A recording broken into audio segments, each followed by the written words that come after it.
어떤 분이 말만 했다 하면은 불평하고 원망하고 누구 판단하고 욕하고 이런 소리가 자꾸 튀어나온다. 그러면 이 사람 마귀한테 지금 끌려가고 있구나. 성경에 기록된 사단의 첫 마디, 사단이 했던 첫 번째 말이 창세기 3장 1절입니다. 1절 말씀, 여호와 하나님의 지으신 들짐승 중에 뱀이 가장 간교하더라.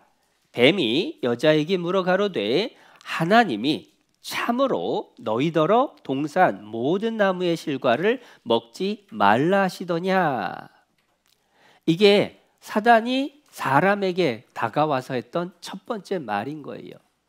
하나님이 하신 말씀을 조금 바꿔가지고 원래 하나님이 하셨던 말씀의 의도를, 하나님의 마음을 오해하게 만드는 거예요. 그걸 통해서 하나님과 사람 사이를 이간질한 겁니다. 이게 사단이 한 첫 번째 말이고, 자세히 살펴보면 거짓말이라는 것을 분명하게 알게 됩니다. 도대체 이게 왜 거짓말인지 2장 16절하고 비교를 해보면 확실해지죠. 2장 16절입니다.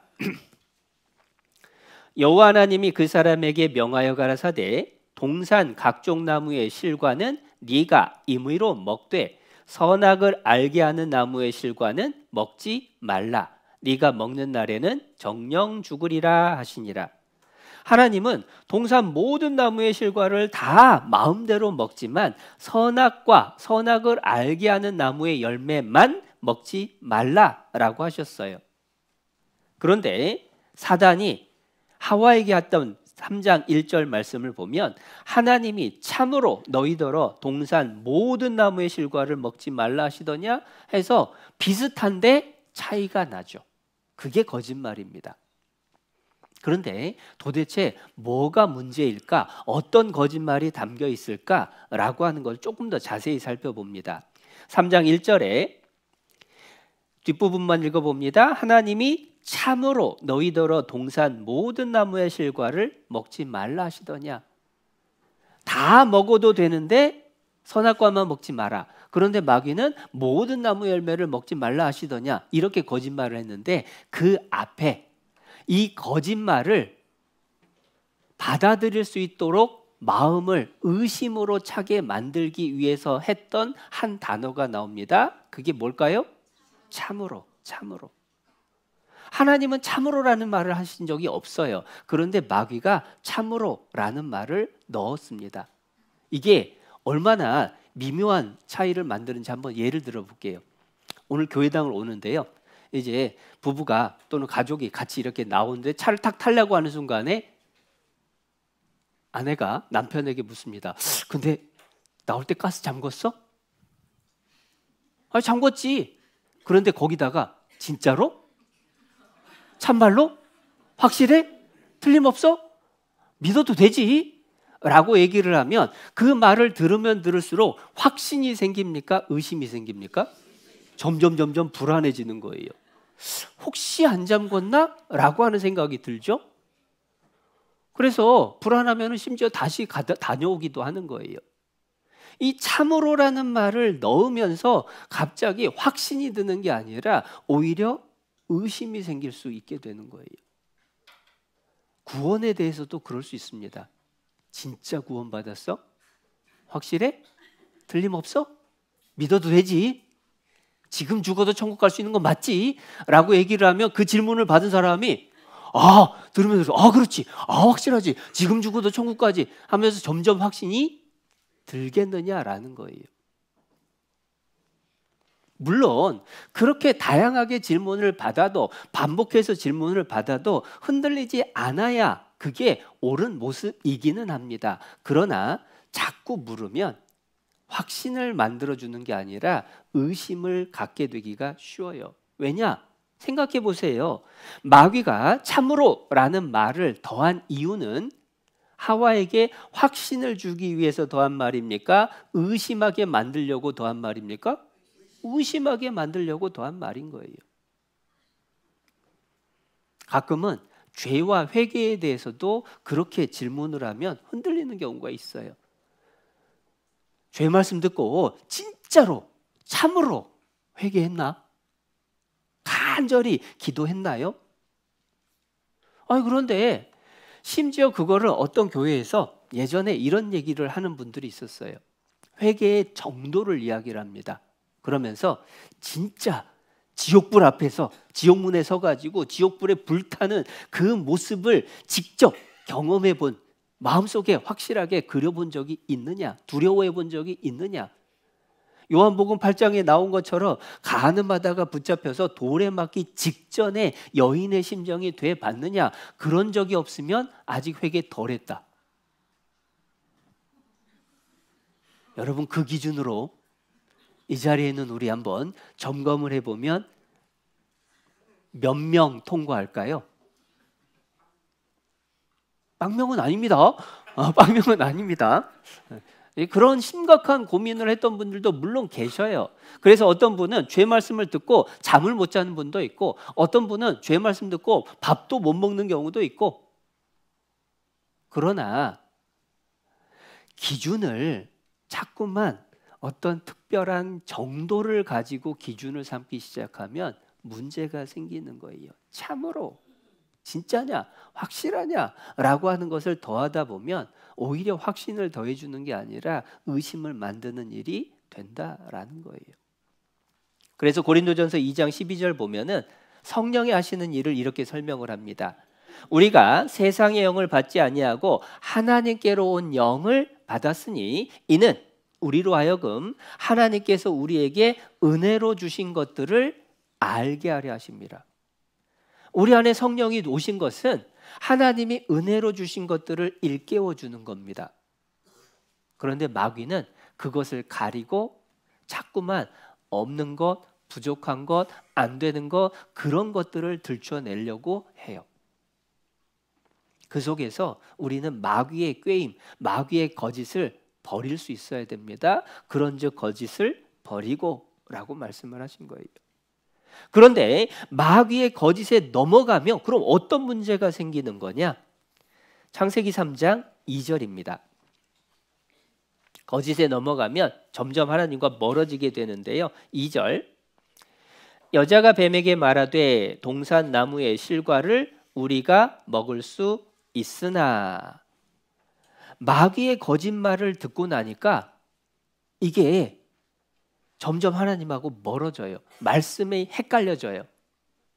자, 동산나무의 실과를 우리가 먹을 수 있으나, 이 말 정확한 말입니까? 뭐가 잘못된 말입니까? 뭐가 빠졌죠? 모든, 각종, 이 말이 빠졌어요. 하나님은 다 먹어도 된다라고 하셨는데 이제 동산나무의 실과라고 넘어가 버립니다. 아까도 말씀드렸죠? 하나님은 은혜로 주신 것들을 알게 하시고 마귀는 자꾸만 부족한 것에 초점을 맞추게 합니다. 그래서 하나님이 주신 은혜를 가려버려요. 마귀의 거짓말을 받고 나니까 이제 각종 모든 하나님이 주신 그 크신 은혜가 줄어들었습니다. 동산 나무의 실과를 우리가 먹을 수 있으나. 그러면서 3절에 가면 더 심각해지죠. 3절, 동산 중앙에 있는 나무의 실과는 하나님의 말씀에 너희는 먹지도 말고 만지지도 말라. 너희가 죽을까 하노라 하셨느니라. 여기 심각해졌죠? 만지지도 말라는 말씀을 하셨나요? 안 하셨나요? 안 하셨어요. 거짓말, 마귀가 넣어준 거짓말을 받아들이니까 하나님의 말씀을 왜곡해 버리는 겁니다. 그래서 만지지도 말라는 걸 더했어요. 그리고 너희가 죽을까 하노라 하신 게 아니라 뭐라고 하셨죠? 정녕 죽으리라. 하나님은 반드시 죽는다. 그런데 거짓말, 마귀의 거짓말을 받아들이게 되면 죽을지도 몰라가 되는 겁니다. 하나님의 말씀에 빼버리는 거예요. 하나님의 말씀에 더하는 것도 거짓, 하나님 말씀에서 빼버리는 것도 거짓. 마귀의 거짓말은 항상 하나님의 말씀을 왜곡시킵니다. 그러면서 하나님의 은혜에 대한 감사보다는 자꾸만 원망과 불평을 쏟아내게 만들죠. 그래서요, 여러분, 누군가하고 대화를 하는데 어떤 분이 말만 했다 하면은 불평하고 원망하고 누구 판단하고 유혹하고 이런 소리가 자꾸 튀어나온다. 그러면 이 사람 마귀한테 지금 끌려가고 있구나 라고 생각하면 돼요. 반대로 어떤 사람하고 대화를 나누는데 감사하고 기뻐하고 만족하고 칭찬하고 그러는 말이 자꾸 나온다. 이 사람은 하나님의 성령의 이끌림에 가까워지고 있구나. 이렇게 생각하면 틀림없는 거예요. 그래서 사도 바울이 얘기합니다. 그런즉 거짓을 버리고. 그런데 그 거짓을 버리기 위해서는 참되신 하나님의 말씀을 정확하게 알아야 돼요. 말씀을 모를 때에 마귀의 꾀임에 넘어가고 거짓말에 넘어갑니다. 예전에 교회학교 선생님이 학생들한테 숙제를 냈습니다. 다음 주에 성경 공부를 위해서 일주일 동안 꼭 마가복음 17장 읽고 오세요 라고 숙제를 냈습니다. 그리고 일주일 뒤에 학생들에게 물었어요. 마가복음 17장 읽어온 사람? 그랬더니 다 손을 들더래요. 그래요? 자, 그럼 우리 성경 한번 펴봅시다. 마가복음 17장 하고 폈더니 어땠을까요? 마가복음은 16장이 끝입니다. 성경 공부한다고 하는 사람도 거짓말 할 수 있어요. 그런데 그것을 버려야 되는 겁니다. 성경을 정확하게 알아야 돼요. 그 말씀을 정확하게 알지 못하기 때문에 이제 사단은 하와에게 더 큰 거짓말을 내세웁니다. 그게 4절이죠. 4절 뱀이 여자에게 이르되 너희가 결코 죽지 아니하리라. 하나님은 정령 죽으리라 하셨는데 이제는 180도 완전히 다른 말을 합니다. 결코 죽지 않는다. 처음엔 참으로에서 시작을 했습니다.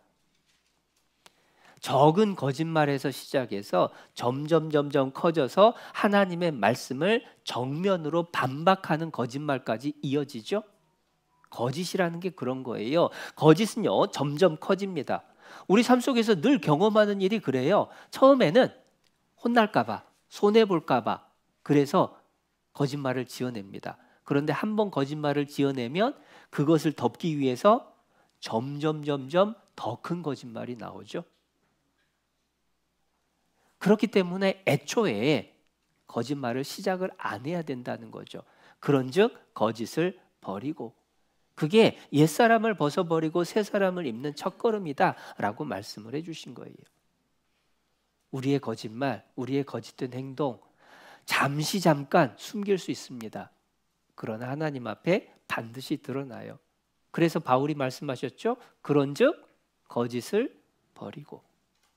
더더군다나 구원받은 사람은요 그게 두려워서 거짓말 안 해야 되는 게 아니라 더 큰 목적을 위해서 거짓말을 하면 안 됩니다. 그 얘기가 뭐냐? 복음을 전하기 위해서 우리는 거짓을 버려야 돼요. 잠언 14장에서 진실한 증인은 사람의 생명을 구원하여도 거짓말을 뱉는 사람은 속이느니라. 진실한 증인, 거짓말을 하지 않으면 생명을 건질 수가 있어요. 그러나 거짓을 뱉게 되면 거짓말하는 사람은 생명을 구원하는 일을 이룰 수가 없게 되죠. 그래서 전도를 생각을 해보면요, 그 상대방에게 신뢰를 얻지 못하면 전도가 안 되죠. 전도할 사람한테 거짓말 실컷 하고 사기쳐놓고 전도하면 전도가 되겠냐고요. 그래서 옛말에 이런 말이 있습니다. 거짓말장이가 받는 가장 큰 벌은 사실을 말해도 남들이 믿어주지 않는다는 거다. 어렵게 얘기해서 그렇지 우린 익히 잘합니다. 양치기 소년. 거짓말 하다 보니까요 진짜를 말했는데 아무도 안 들어줘요. 내가 거짓말을 하면 아무리 진리 되신 하나님의 말씀을 전한다고 해도 그걸 누가 듣겠냐고요. 그러니까 그런즉 거짓을 버리고, 그래서 옛사람을 벗어버리고 새사람을 입는 첫걸음이 거짓을 버리고 그것부터 시작을 했던 겁니다. 그런데 우리가 버려야 될 거짓에 어떤 것들이 들어있을까? 당연히 첫 번째는 거짓말이죠. 거짓말. 전도 집회 때 많이 들었습니다. 우리가 미국에서 실험을 해봤더니 한 사람이 평균 거짓말 몇 번 한다고요? 200번 한다고 합니다. 하루에 거짓말 200번. 그리고 다른 결과는 조금 더 적은 것도 있어요. 한 시간에 4번 이런 얘기도 나오기는 하는데, 분명한 건 뭐냐면 밥 먹는 횟수보다는 많이 거짓말합니다. 하루에 밥 몇 번 드시죠? 요즘은 2번 드시는 분도 많은데, 거짓말은 밥 먹는 것보다 많이 해요. 그래서 거짓말을 밥 먹듯이 한다, 밥 먹는 것보다 더 한다, 이게 틀림없는 우리의 현실입니다. 그런데 그렇게 거짓말을 너무 많이 하다 보니까 사람들의 기본적인 인식이 뭐냐면 거짓말을 죄라고 생각을 안 해요. 아유, 살라고 하면 어쩔 수가 없지. 심지어 어떤 분은 거짓말은 인간관계의 윤활유라고. 그런데 중요한 건 하나님이 뭐라고 하시느냐, 그게 제일 중요하죠. 사람들은 다 괜찮다고 하더라도 하나님이 뭐라고 하시느냐. 십계명의 9번째 계명, 내 이웃을 대하여 거짓 증거하지 말지니라. 요한계시록 21장 8절에서는 지옥 가는 8가지 죄가 나옵니다. 두려워하는 자들과 믿지 아니하는 자들과 하면서 쭉 죄가 나오고, 8번째가 모든 거짓말하는 자들은 불과 유황으로 타는 못에 참여하리니. 거짓말은 지옥 가는 죄입니다. 근데 조심해야 될 게 뭐냐면, 전도 집회 들을 때 거짓말 지옥 가는 죄지, 거짓말은 심판받지 라고 생각하고 지나쳐서는 안 돼요. 거짓말에 대해서 지옥 가는 심판을 하시는 하나님이 구원받은 사람이 거짓말하면 애교로 봐주실까요? 하나님은 불변하십니다. 영원토록 동일하신 분입니다. 그 얘기는 지옥의 심판을, 거짓말에 대해 지옥 심판하시는 하나님이 구원받았다라고 해서 거짓말해도 된다라고 말씀하실 리가 없어요. 구원받은 우리는 더더군다나 하나님과 동행하기 위해서 거짓을 버려야 되는 겁니다. 그래서 사도 바울이 얘기하시죠. 그런즉 거짓을 버리고. 교회 다니는 사람들이 성경을 배웠기 때문에 올바른 것은 잘 알아요. 그리고 올바른 것을 말은 잘합니다. 그런데 행함이 뒷받침되지 않는 일들이 많기 때문에, 그래서 나온 말이, 교회 다니는 것들이 말은 잘하네, 이런 소리가 나오는 거예요. 그런데 그게 하나님 욕하는 거죠. 그런즉 거짓을 버리고. 근데 왜 말은 잘하고 행동은 달라질까? 이유가 5절입니다. 23장 5절. 저희 모든 행위를 사람에게 보이고자 하여 하나니 곧 그 차는 경문을 넓게 하며 옷수를 크게 하고. 자, 여기 보면 사람에게 보이려고 하니까 외식이 나오는 거예요. 하나님을 생각하면 사람들 볼 때나 안 볼 때나 똑같을 텐데, 하나님을 생각하지 않고 사람을 생각하니까, 사람한테 보이려고 하니까 사람들 있는 자리에선 잘하고 없는 자리에선 달라지는 거예요. 여기서 경문이라고 하는 게 뭐냐면 테필린이라고 히브리어로 나오는데, 그게 이스라엘 사람들 기도할 때에 머리에다가 묶는 이 상자 모양의 것을 테필린이라고 합니다. 신명기 말씀을 적어 넣은 상자예요. 그리고 손에다도 끈을 감습니다. 마찬가지인데 거기에도 신명기 말씀을 기록해 놨어요. 그런데 그것을 크게 한대요. 그 얘기는 뭐냐면 남들 봐라 라는 거예요. 그런데 하나님은 그 외식을 지적하고 계시는 겁니다. 그런데 그게 바리새인들만의 문제냐? 나는 어떤지 생각해 봐야죠. 형제자매님들 앞에서의 내 모습, 교회에서의 내 모습과 가정에서의 내 모습이 같으냐? 형제자매님들 모인 교회에서의 모습과 구원받지 않은 사람들과 섞여 있는 세상에 나가서의 모습이 같으냐 다르냐라고 하는 것을 지적해 주셔요. 그게 다르다면 그게 외식이죠. 예전에 안타까운 얘기를 들었었습니다. 어떤 형제님이 오랜만에 만났는데 이런저런 안부를 묻다가 자녀들, 안부를 물었어요. 자녀들이 제가 교회 학교 때 초등부, 유치부에서 가르쳤던 애들이니까 생각나서 물었습니다. 청년이 되었을 그 자녀들이 교회에 잘 나오는지, 신앙생활 잘하는지 물었더니 그분 하시는 말씀, 아유, 둘 다 교회 안 나와요. 어렸을 때 너무 교회 나오는 걸 좋아했던 아이들이라는 기억이 있어서 깜짝 놀라서 되물었습니다. 아니 어쩌다가 그렇게 됐을까요? 그랬더니 그분의 솔직한 한마디, 지 애비 때문에 그러지요.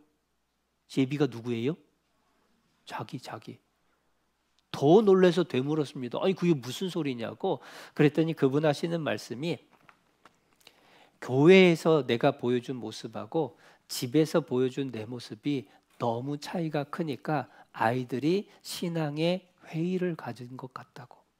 저는 그분이 그렇게 솔직하게 얘기하신 것에 대해서 감사하기도 하고 교훈도 됩니다.